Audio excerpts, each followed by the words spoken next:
Get some sleep tonight. You got another long day tomorrow. We want to bring you up to date to get the full perspective on where we stand now. This is day 3. We've asked Dateline's Stone Phillips to take us kind of from dawn to dusk on this day of the attack in America. Morning, 48 hours after the world exploded. 48 hours that seem like forever. New York City struggles to get back on its feet. For many, today is the first day back on the job, the first attempt at returning to life as it was. But how is that even possible?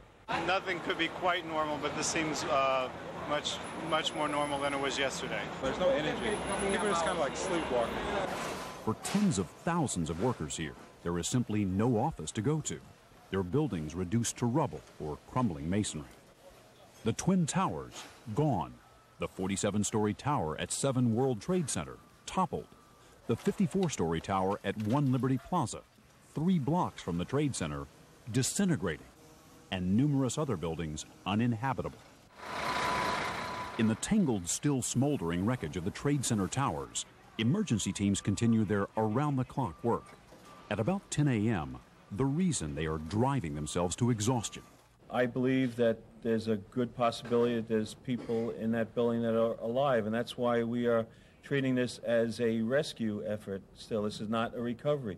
We are trying to get in every possible void, every possible area that we can to try to see if there are people that we can save. But this morning's statistics threaten to overwhelm the flickering hopes of finding many alive amidst the tons of debris. New York Mayor Giuliani.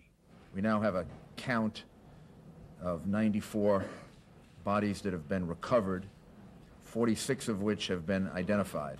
We have the gruesome and horrible situation that in many cases we recover only parts of bodies, and we have 70 in that category.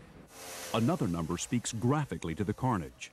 To hold all those pieces of the human wreckage, the mayor tells reporters that the city has waiting 30,000 body bags.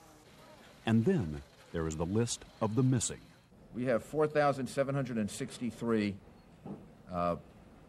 people on the missing persons list. That's a list that's as inclusive as we can make it. It includes the plane itself, the manifest. It includes people that have been identified to us by family members. And all over the city, pictures handed out by desperate families. This is Tim Stout, a father of 3 who was working on the 103rd floor of the North Tower, one of 680 missing from his company alone. Michael Lepore's office was on the 97th floor. Missing from his firm, another 700. Their families are hoping to find them, even if it's in a hospital bed. That's where Arthur Del Bianco's family found him, his leg broken, his respect unbounded for the courage of the rescuers. The firemen were phenomenal. They're true heroes. They were there. They went back in over and over again. Even after the first building started coming down, those guys went back inside. Do you have the sense that there are still people underground? I want to believe that there's still people alive. Transportation Secretary Norm Mineta, 10:30 this morning. The first official word that planes will soon be flying again. Effective 11 a.m. Eastern Standard Time today, our national airspace system will reopen to commercial aviation. But Secretary Mineta says there will be new precautions. From this day forward, we are operating with tightened security. More extensive passenger screening, an end to curbside check-in, more parking restrictions, possible armed marshals on flights, less convenience, but more safety.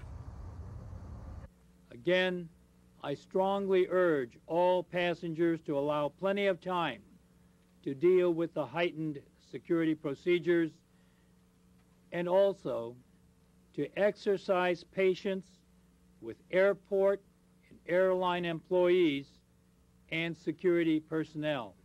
11 a.m.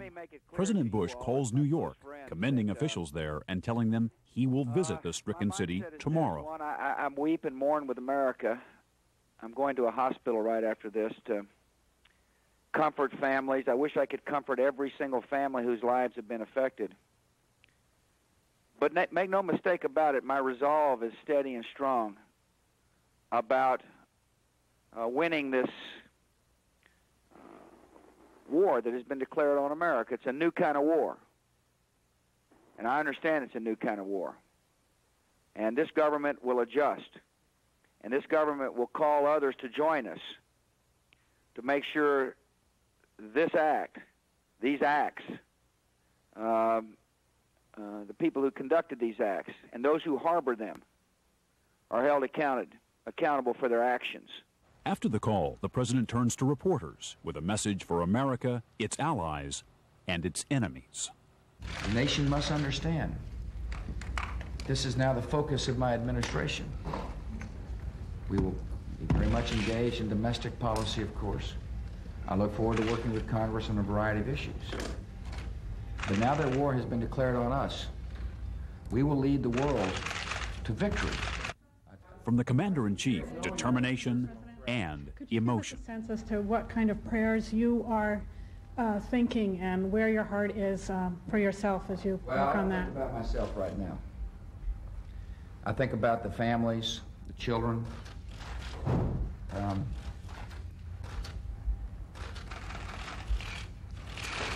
I'm a loving guy, and I'm also someone, however, who's got a job to do, and I intend to do it. And this is a terrible moment, but this country will not relent until we have saved ourselves and others from the terrible tragedy that came upon America. By early afternoon, new details on the massive investigation into the attacks, with word from the Attorney General that the public is pitching in. The website, which was opened virtually immediately after the crisis, has received more than 22,700 suggested tips. With leads pouring in, investigators say they are now able to reconstruct the terrorist operation with names and numbers. The total number of hijackers on the 4 planes that crashed was at least 18. 2 planes had 5 hijackers and 2 other planes had 4 hijackers each. And there's new information from Boston, where investigators say the hijackers boarded their planes with help from a local terrorist cell. NBC's Chris Hansen. A ramp pass was found in a rental car here at Logan Airport that has been linked to 2 of the hijacked suspects. Now, a ramp pass, as its name suggests, is a pass that gives someone access to restricted areas of the airport. Now, this indicates 2 things. 1, that the suspects were casing out the airport in the days before the hijacking, and 2, that perhaps the hijacked suspects had inside help here at the airport. By mid-afternoon, disturbing news. U.S. officials tell NBC's Andrea Mitchell that other potential hijackers tied in with Tuesday's terrorist operation are still out there. So we know that there were 18 who went down with those 4 planes, but what I'm now being told is that there were more trained pilots. Before the day is out, government sources tell NBC News they have concluded that Osama bin Laden is directly responsible for the attacks. Also late today, a major development. Recovered and on its way to Washington, the black box from the plane that went down in Pennsylvania. As evening approaches, the impact of the terrorist attacks is clear. It's been a day of bomb scares and evacuations at New York's Grand Central Station, at Penn Station, LaGuardia Airport, and Rockefeller Center. In Washington, the U.S. Capitol is evacuated, even as congressmen are being briefed on the terrorist attacks. And word that as a precautionary measure, Vice President Cheney is being moved out of Washington to Camp David. That's Dateline Stone Phillips tonight. New York City has always had a love affair with its firefighters. Those people come off the streets of New York City, and they are the very personification of can-do in the can-do city. And that strength and those bonds have only been strengthened this week. More than 200 firemen are missing in the rubble of the World Trade Center. And their fellow firemen and firewomen, for that matter, are down there 24/7 trying to find them and pull them out.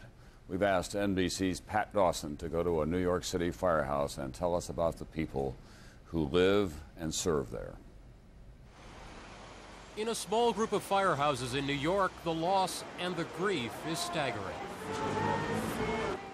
They looked up at this building, they saw the fire. I would imagine the first thing that could happen, looked up and said, this thing could collapse. And then they knew there were people in, they went in anyway. Tuesday morning, Engine 54 and Ladder 9 were among the first to respond, along with the 3 other companies of Battalion 9, Engine 40, Ladder 35, and Engine 23. And Battalion 9 appears to have paid a terrible price. Of the 37 men who raced to the World Trade Center in the first wave, 36 are missing. You know, I keep praying. That's all I can do. Jim Cooney has been at the firehouse that calls itself the pride of Midtown for 20 years. Tuesday morning, he was off. He didn't get to the World Trade Center until hours later. I asked them who's lost. They told me, and a little bit of me died there. Paul Gill's family lives with the anguish of not knowing his fate. His sister watched as the disaster unfolded. I saw the second tower collapse, and that's when my heart just crushed, because that's when I knew he was there. His is only one of 350 tragic stories. Stories of firefighters going off duty who jumped on the trucks anyway, or the father and son, one a 30-year vet, one a rookie, both missing. Citywide, the toll of firefighters is now above 350. They are officially listed as missing, and while there's still hope, it is a slender hope at best. You have to believe. I do. You know, if there's a way for them to survive, these guys will find it. For the firefighters, who are known here as New York's bravest, fear is a silent partner on every job. But duty speaks in a louder, more demanding voice. Tuesday morning, duty spoke very loudly indeed. The guys that are buried under the rubble or trapped somewhere, if they can talk to us, if we can hear them from the rubble, they would say, take care of my family, guys. There's people here. Don't worry about it. Just make sure my family's okay. Fitting last words from men for whom duty was their final act of bravery. Pat Dawson, NBC News, New York. No one knows more about New York City firemen than one of their own, Dennis Smith, who is the best-selling author of a book called The Report from Engine Company 84, and he has been on duty at the World Trade Center and joins us tonight. Dennis, first of all, tell us what it's like down there at Ground Zero. Tom, it is, I think, an environment of, it's very controlled. It seems, if you were looking at it from the outside, it would seem sort of pandemonium, but everyone is doing something very site-specific. Everyone knows what they're doing. Every time a piece of steel is raised, there's a group of firefighters and police officers and EMTs and construction workers, steel workers. And they dig. First of all, they look for voids beneath that steel, and then they dig. And if they feel that there might be reason to get the dogs in, they get the dogs in, and the dogs come in and they search the scene. If the dogs respond in a certain way, then there's an extraordinary focus then in terms of digging out that particular part of the rubble. Dennis, what is it about the bond among you firemen in New York City? You really are, in effect, a great brotherhood. Well, you know, we've always been a great brotherhood, but this is unprecedented, this sort of loss. I don't think anybody realizes the stunning magnitude of this loss. And I think that down there, people are just very focused and very determined to try to get, as one of your firefighters said in this interview, if no one has the resolve and the determination to live as these firefighters, and if they're there, they'll still be alive. You know, there's a window of 4 or 5 days, and we still remain hopeful that there will be some survivors. But aren't you struck by the magnitude of the task that lies before you? You had two 110-story towers collapse into an enormous pile of rubble, and it's going to be very dense and compacted. You know, Tom, that idea never left me in the last 3 days as I was down there, that these buildings took 3 years to build, and here we are dismantling them bucket by bucket. And so far, we are only in the middle of West Street, which is the, street before the World Trade Towers. The work before us is extraordinary. I think that it will be weeks before we get any resolve to our you know, feeling that we've accomplished our mission, whether in saving people or claiming people. And I think in the meantime, we as a nation have to go on. We have to go on and hope for the very best and try to help these families and try to help each other. As you were saying, it is a new world. Dennis Smith, a very gifted author, a fireman, and as I know personally, also a very gifted artist. Dennis, I know that this has been a trial of your life, but thank you very much for coming by here tonight. Thank you, Tom. All right, thanks, Dennis Smith. Let's go now to NBC's Robert Hager and see if we can't get an update on what the situation is in the skies across America, and especially what's going on at these 3 major New York City area airports. Robert? Well, they remain closed tonight, and a decision is going to be made in the morning about what to do about them. But there's a major story breaking here tonight. We can now confirm something first reported in the Washington Post this evening, that there's a plan to leave Washington's Reagan National Airport closed for an indefinite period. So in other words, as these airports open up one by one around the country, Reagan National is going to be left closed.